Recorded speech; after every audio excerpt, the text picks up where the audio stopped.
అవునా కాదా?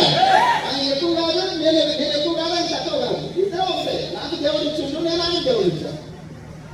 ఒక బస్సులో పరిచయమైనటువంటి వ్యక్తి, సివిల్ కాంట్రాక్టర్, నెలకు 1 లక్ష, 1.5 లక్షలు, 2 లక్షలు సంపాదించిన స్థాయి ఉన్న వ్యక్తి, 2 కోట్ల లైసెన్స్ కాంట్రాక్టర్, బస్సులో పరిచయం అయి గ్యాస్ ట్రబుల్కి వాడి రిజల్ట్ వచ్చిన తర్వాత ఈ బిజినెస్ నాకు వద్దు, నాకు ఆల్రెడీ కాంట్రాక్టర్గా చేసుకుంటున్నానని జర అశ్రద్ధగా ఉంది. కరోనా వచ్చినప్పుడు, కరోనాలో ఒక 5 నెలలు ఆయన వర్కులు ఎక్కడ చేశారా?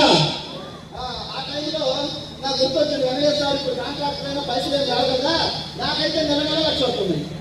అది వాట్సాప్లో పంపించా, నమ్మలే. సార్ ఎవరికి డబ్బులు లేదు, ఇంకా నా కాంట్రాక్టర్ నాకే లేకుండా మీకెట్లా వస్తాయండి? నాకు వస్తున్నాయి నెల. ఇది ఫేక్ అన్నాడు. ఒక మీటింగ్ రమ్మని తీసుకొచ్చి మీటింగ్ వచ్చాక వెంటనే కనెక్ట్ అయ్యి, ముఖ్యంగా నా మనస్తత్వాన్ని చాలా దగ్గరగా ఉంది, వెస్టీజ్ని చాలా గట్టిగా పట్టుకొని పనిచేస్తూ ఈరోజు నాకు దాదాపు కొన్ని టీమ్స్ ఉన్నాయి. నా టీముల్లో పెద్ద టీము ఎవరికంటే బస్సులో దొరికిన వ్యక్తి ద్వారా పెద్ద టీం వచ్చింది.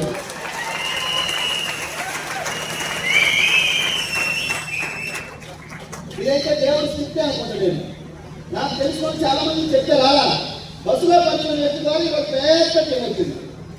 సార్ మరి ఈరోజు పోటీ మీద పెట్టి అందరికీ మాకు ఒక రోల్ మోడల్ రోడ్డు. సార్ మాకు 5 మినిట్స్ విన్నావా? నెలకంటే 4.5 లక్ష. ఈ డిసెంబర్ గోల్ ఏంటి? సార్ మాటల్లో ఒక 5 మినిట్స్ మాట్లాడుకున్న తర్వాత మన employees. Good morning. Good morning sir. So ఈ వేదికను అలంకరించిన పెద్దలు, పూజ్యులు పిఎస్ఆర్ గారికి, సో అదేవిధంగా నన్ను ఈ బిజినెస్లో పరిచయం చేసిన బిఎస్ఆర్ గారి సార్కి, ఈ బిజినెస్లో ముందుండి నేనున్నా అని ముందుండి నడిపించిన ఎంఎస్ఆర్ గారికి, సో 3 తరాల వరకు రుణపడి ఉంటాను. So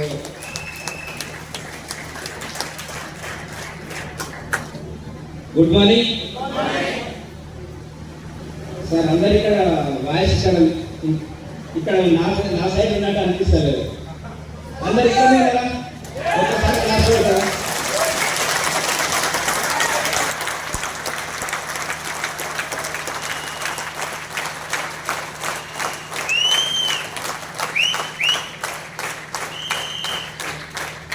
thank you so much.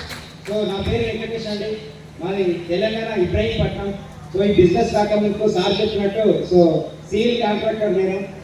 Civil contract కాలేదు, ఊరికే కాలేదండి.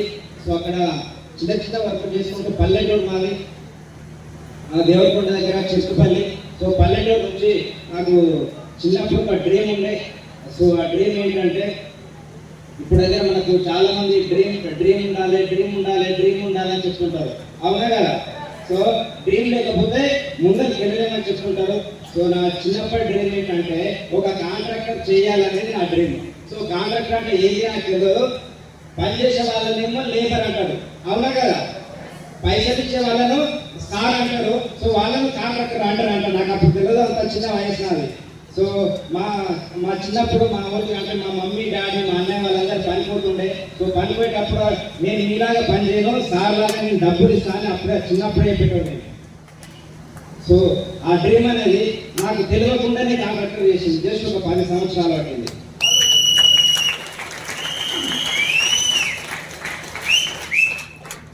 చిన్న చిన్న అంటే జనరల్గా పల్లెటూరుకి వెళ్ళి పట్టణం ఎందుకు పోతారు సార్? మన చాలా మంది మనకు దుబాయ్ పోయారు, బతకనికి పోయినా లేకపోతే ఎంజాయ్ చేయడానికి పోయారు కదా. సో అట్లా పల్లెటూరు నుంచి సిటీ వెళ్ళినాం, సిటీ బతకనికి పోయినాం. సో చిన్న చిన్న పనులు చేసుకుంటూ సో ఒక మంచి బిజినెస్ లో స్థాయికి వచ్చిన.